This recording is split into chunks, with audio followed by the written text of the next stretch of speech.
Nous nous recueillons en mémoire des victimes militaires. Ils étaient appelés et rappelés du contingent, militaires de carrière, forces de l'ordre, de métropole ou d'Afrique du Nord. Ils étaient aussi membres des forces supplétives et assimilées. 25 000 sont morts pour la France, 70 000 ont été blessés. Tous ont fait leur devoir avec courage et dévouement. Cette journée commémore le 19 mars. Le 19 mars 62, ce sont la fin des événements d'Algérie, la guerre d'Algérie. C'est-à-dire qu'il y a eu les accords d'Évian qui ont été faits entre les Algériens et la France pour cesser le feu, et ça s'est fait le 19 mars. C'était une guerre parce que déjà on a perdu 30 000 morts. On a eu 30 000 morts en Algérie. Je pense que c'est quand même un poids, et que finalement, au départ, ça devait être un maintien de l'ordre, et de maintien de l'ordre, ça a été pratiquement une guérilla, puisque, si vous voulez, on avait au départ les appelés, les gendarmes qui s'occupaient de faire le maintien de l'ordre, et ensuite on est obligé de faire appel à l'armée et ensuite aux appelés. Et c'est pour ça que c'est devenu un titre comme une guerre. Pourquoi l'organisation de cette cérémonie ici à Calvi? Si vous voulez, on a voulu décentraliser un petit peu par rapport à Bastia, puisque nous sommes la FLACA Haute-Corse, Fédération Haute-Corse. Donc, pour cette année, on a préféré venir à Calvi, parce que d'abord, on se rapproche de certains adhérents que nous avons en Malagne, parce que sur 220 adhérents, nous en avons 50 en Malagne.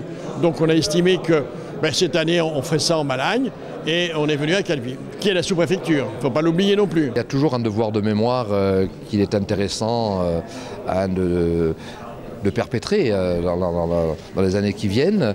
C'est vrai que c'est une manifestation qui aujourd'hui est déconcentrée, puisque c'est à l'initiative des anciens combattants et de la préfecture de Haute-Corse qu'elle se tient à Calvi pour l'ensemble de la Haute-Corse, ce qui explique qu'il y a un peu plus de monde que d'habitude, encore une fois, et c'est toujours important, même si sans doute le fait qu'il y ait beaucoup de commémorations fait qu'il n'y a pas forcément assez de monde chaque fois que nous en organisons une. Pour autant, il y a ce devoir de mémoire qu'il est important, encore une fois, de conserver. Pour savoir où l'on va, il faut toujours savoir d'où l'on vient. Et c'est toujours important, notamment à travers les deux discours qui ont été prononcés, même si, encore une fois, la guerre d'Algérie est une affaire complexe. Il faut faire attention aux mots et aux termes qui sont utilisés. Mais pour autant, cela appartient à l'histoire de France, à l'histoire de la France.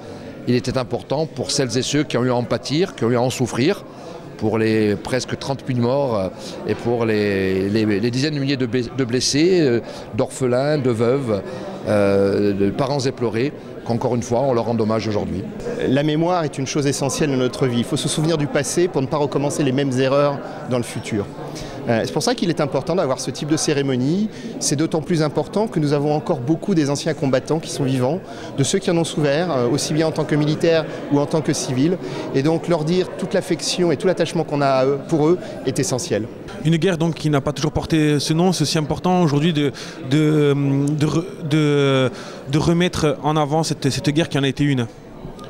Je crois qu'il n'y a plus de polémique sur ce sujet. Tout le monde est conscient qu'il y a eu une guerre, elle s'est achevée. Nous avons essayé de reconstruire la nation, j'entends, à l'issue de cette guerre. C'est important.